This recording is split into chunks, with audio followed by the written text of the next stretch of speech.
Salam əziz şagirdlər, hər birinizi xoş gördük. Mən Gülər Orcova, Fes Akademinin riyaziyyat müəllimiyəm. Bugün sizinlə birlikdə növbəti 5 sualın izahına baxacağıq. Lakin sualın izahına başlamazdan öncə xatırlatmaq istəyirəm ki, əgər sizlər də bizim həm ödənişli, həm də ödənişsiz dərslərimizdən faydalanmaq istəyirsinizsə, bax ekranda gördüyünüz 077 598 38 00 menecer nömrəsi ilə əlaqə saxlaya bilərsiniz. İndi isə başlayaq suallarımızın izahına. Deməli, birinci sualda, baxın, kvadrat köklərə aid olan belə bir ifadə verilib. Biz bu ifadənin qiymətini hesablamalıyıq. Sadəcə kök altından çıxarız uşaqlar. Olur 47 üstəgəl.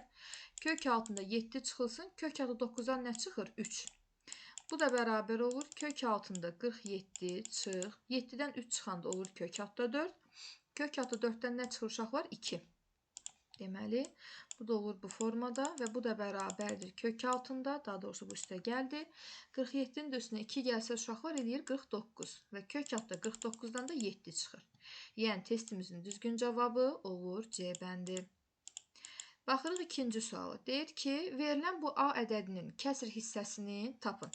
Yadda saxlamaq lazımdır ki, birinci gəlin bunu hesablayaq. Deməli, 2 tam 4-də 3. Bunu yazaq 2 tam %75. 4-də 3-ü 175-lə əvəz elədik. Bu da olsun 0,5 bərabərdir. 2 tam %75-dən 0,5 çıxanda düzgün cavab 2 tam %25 alınmış olur.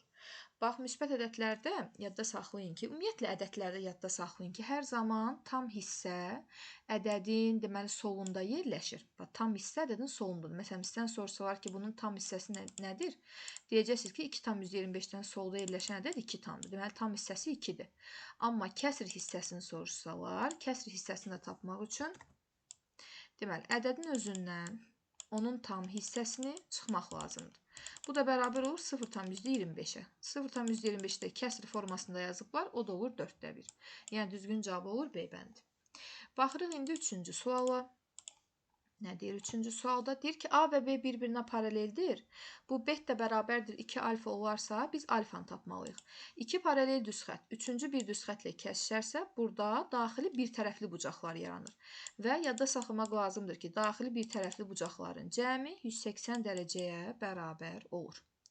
İndi siz burada bettanın əvəzinə gətirib 2 alfa yazmalısınız. Alfa olduğu kimi qalır. Bettanın əvəzinə 2 alfa yazırsınız. Bərabərdir 180-ə. Buradan 3 alfa bərabərdir 180-ə. Alfa da bərabərdir 180 bölünsün 3. O da deməli 60 dərəcə alınmış olur.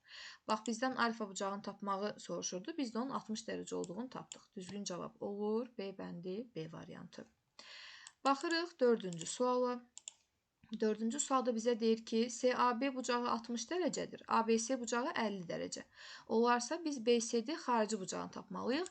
Burada da yadınıza salmalısınız 3 bucağın xarici bucağının xassəsi. Biz demişik ki, ixtiyari 3 bucağın hər hansısa bir xarici bucağı özünə qonşu olmayan 2 daxilinin cəmi olmalıdır. Yəni, mən buna x desəm, x bucağını tapmaq üçün, bax, özünə qonşu olmayan 2 daxilinin cəmi. Yəni, 60 dərəcə ilə 50 dərəcəni toplayırsınız. Düzgün cavab 110 dərəcəyə alınmış olur.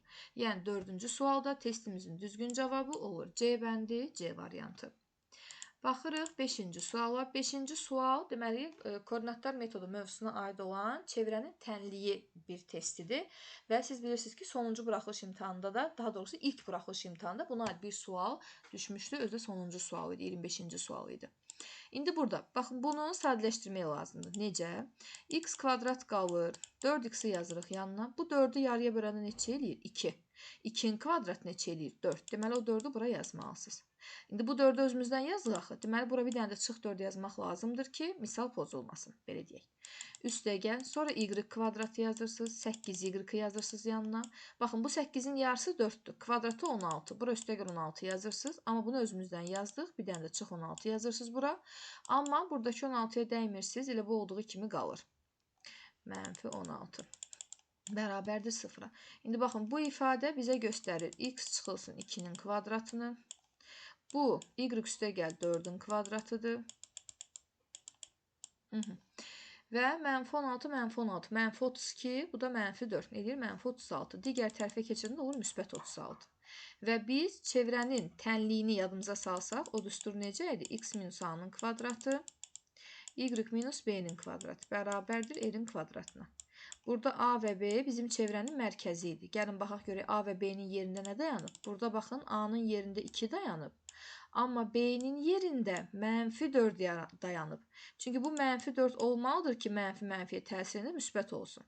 Deməli, mərkəzin koordinatları deyə bilərsiniz ki, birinci yerdə olmalıdır 2, b-nin qiyməti isə -4-ə bərabər olmalıdır. 2 və -4 testin düzgün cavabı D bəndi, D variantı alınmış olur. Belə. Bu da bizim bura aid olan, deməli, sonuncu belə deyək də, sualımız idi. Əgər bu 5 sualın içərisində, baxın, yenilirəm, bu 5 sualın içərisində hər hansısa bir sualın həllini bilmirsinizsə, mütləq şəkildə onun qaydasını təkrar edin. Həmçinin bu videoya baxdıqdan sonra, baxın, burada olan bu 5 sual var, topluda və ya qaydada hansı qaydaya aiddir onu təkrar edin. Məsələn, birincisi kvadrat köklərə aiddir. Başlayın birinci kvadrat kökün qaydasını təkrarlayın. Həqiqi ədədlər. Başlayın qaydasını təkrar edin. Həndəsənin əsas anlayışı qaydasını təkrar edin. Üçbucaqlar qaydasını təkrar edin və koordinatlar metodu qaydasını təkrar edin. Görürsünüz, siz bu formada, yəni 5 mövzunun artıq qaydasını təkrar etmiş olacaqsınız. Hər dəfə elə bu tip, belə deyək də, izahlara, bu tip videolara baxdıqca bu qaydaları təkrar etsəz, o sizin artıq imtahanda çox köməyinizə çatmış olacaq. Belə. Son olaraq yenə xatırlatmaq istəyirəm ki, sizlər də dərslərdən faydalanmaq istəyirsinizsə, bax, ekranda gördüyünüz 077 598 38 00 menecer nömrəsi ilə əlaqə saxlaya bilərsiniz. Videonu bəyənmək və kanalımıza abunə olmağı unutmayın. İzlədiyiniz üçün təşəkkürlər.